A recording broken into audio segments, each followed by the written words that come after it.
ആരണ്യകാണ്ഡം ജടായു സംഗമം. അത്രിശൃംഗാപം തത്ര പദ്ധതി മധ്യേ കണ്ടു പത്രിസത്തമനാകും വൃദ്ധനാം ജടായുഷം.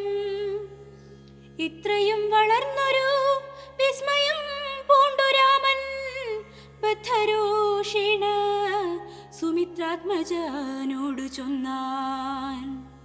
രക്ഷസാം പ്രവരനിക്കിടക്കുന്നതു മുനി ഭക്ഷകനിവനെ നീ കണ്ടതില്ലയോ സഖേ. വില്ലിങ്ങു തന്നിടൂ നീ ഭീതിയുമുണ്ടാകൊല്ല, കൊല്ലുവാനിവനെ ഞാൻ വൈകാതെ ഇനിയിപ്പോൾ. ലക്ഷ്മണൻ തന്നോടിത്തം രാമൻ ചൊന്നതു കേട്ടു.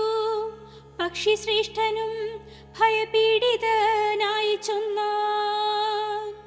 വധ്യനല്ലഹം തവ താതനു ചെറുപ്പത്തിൽ ഇത്രയും ഇഷ്ടനായ വയസ്യനറിഞ്ഞാലും നിന്തിരുവടിക്കും ഞാൻ ഇഷ്ടത്തെ ചെയ്തിടുവൻ. ഹന്തവ്യ നല്ല ഭവത്ഭക്തനാം ജടായു ഞാൻ. എന്നിവ കേട്ടു ബഹുസ്നേഹമുൾക്കൊണ്ടു നാഥൻ നന്നായി ആശ്ലേഷം ചെയ്തു നൽകിനാൻ അനുഗ്രഹം. എങ്കിൽ ഞാൻ ഇരിപ്പതിനടുത്തു വസിക്ക നീ, സങ്കടമിനിയൊന്നു കൊണ്ടുമേ നിനക്കില്ല. ശങ്കിച്ചേനല്ലോ നിന്നെ ഞാനതും കഷ്ടം കഷ്ടം. കിങ്കര പ്രവരനായി വാഴുക മേലിൽ ഭവാൻ. പഞ്ചവടി പ്രവേശം. ഇന്നരുൾ ചെയ്തു പുക്കിതു പഞ്ചവടി തന്നിലമ്മാറു സീതാലക്ഷ്മണ സമേതനായി. പർണശാലയും തീർത്തു ലക്ഷ്മണൻ മനോജ്ഞമായി. പർണപുഷ്പങ്ങൾ കൊണ്ടു തൽപ്പവും ഉണ്ടാക്കിനാൻ. ഉത്തമ ഗംഗാ നദിക്കുത്തര തീരെ പുരുഷോത്തമൻ വസിച്ചിതു ജാനകി ദേവിയോടും.